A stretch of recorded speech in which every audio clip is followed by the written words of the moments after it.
Hello again. I trust you are off to a good start in your groups and that you have some interesting things to share from the past week as you've dipped your own toe into the pool of kindness.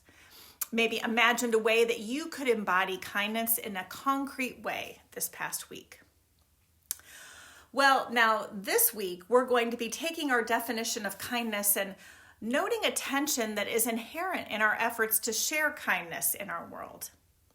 We're going to begin with a couple of passages from Paul's letters. So let's hop into Thessalonians first. This second chapter of 1 Thessalonians is actually an answer to an unspoken question. Can we trust the gospel message that you have shared with us, Paul? What were your motives in sharing what you shared?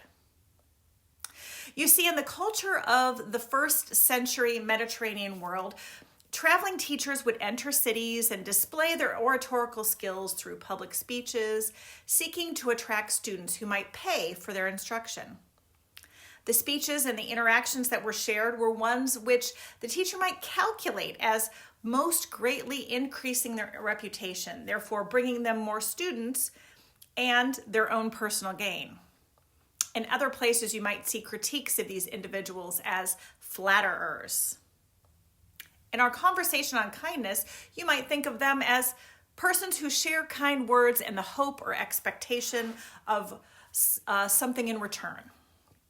So as Paul tells the story of his coming to the Thessalonians, he notes the encouragement offered by he and his fellow evangelists came not from impure motives or deceit or trickery. He is not seeking to please them, but God. And so he offers a few proofs.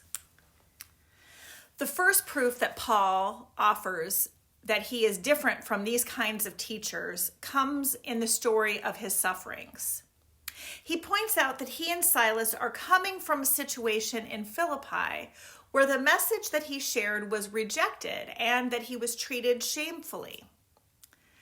But he still comes to the Thessalonians proclaiming the same message that had put him in the difficult situation in the first place. He posits if he had been a teacher primarily focused on his own comfort and his own betterment, well, he was obviously preaching the wrong message. If instead his message and his actions were based on his calling in God. The second proof that Paul offers is that he states that they could have thrown around their weight as apostles, literally been able to be a burden to the Thessalonians because of their rank. Again, that is referring to this expectation, this cultural expectation that a community supports their traveling teachers.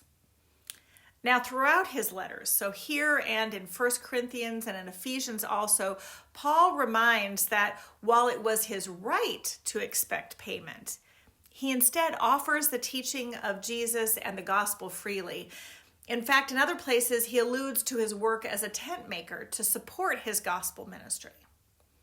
In doing so, he is following the model of the one about whom he preaches, one who does not selfishly grasp the glory of his position, but instead humbles himself, as we hear then in the passage from Philippians. Here's where we read Paul's encouragement as part of a larger call for unity to have the same mind in you as was in Christ Jesus. He then quotes what is sometimes considered one of the earliest Christ hymns that speaks to Jesus' self-giving love. And Paul's purpose here primarily is to give a pattern of thinking and living for the believers in Philippi and eventually to us, one that is grounded in the way of Jesus. So I wonder, how might these passages from Paul and how he spoke about his own motivations inform us in our own understanding of kindness and what we are called to do and be as Christians?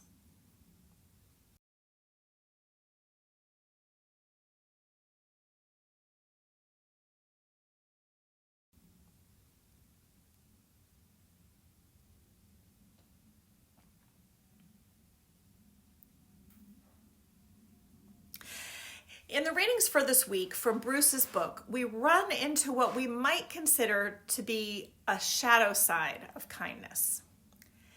He shares with us the rather poignant story of his grandfather, who unreservedly gave of himself, his forgiveness, his resources, his love, his very self to his series of wives. In doing so, however, we might look at this situation and say, well, he's just being taken advantage of. And well, that's where kindness will get you. You'll get taken advantage of. That might be a little bit true. But it occurred to me while reading that chapter how complex the practice of kindness can be, especially across the breadth of our relationships. For example, while Bruce's grandfather's wives may have experienced the grandfather's actions as kindness, as forgiveness, as generosity, which then they might have taken advantage of, the rest of the family, who ended up estranged from Esteban, experienced his actions not as kind, but as painful. It seems that perhaps a piece of our conversation on kindness and a balance as we speak about the self-giving love to which we are called is to remember that our lives are a web of relationships, and we are called to be kind to the stranger and also to our close familial relationships, and also we're called to be kind to ourselves. So how did Bruce's discussion of his grandfather and that relationship hit you?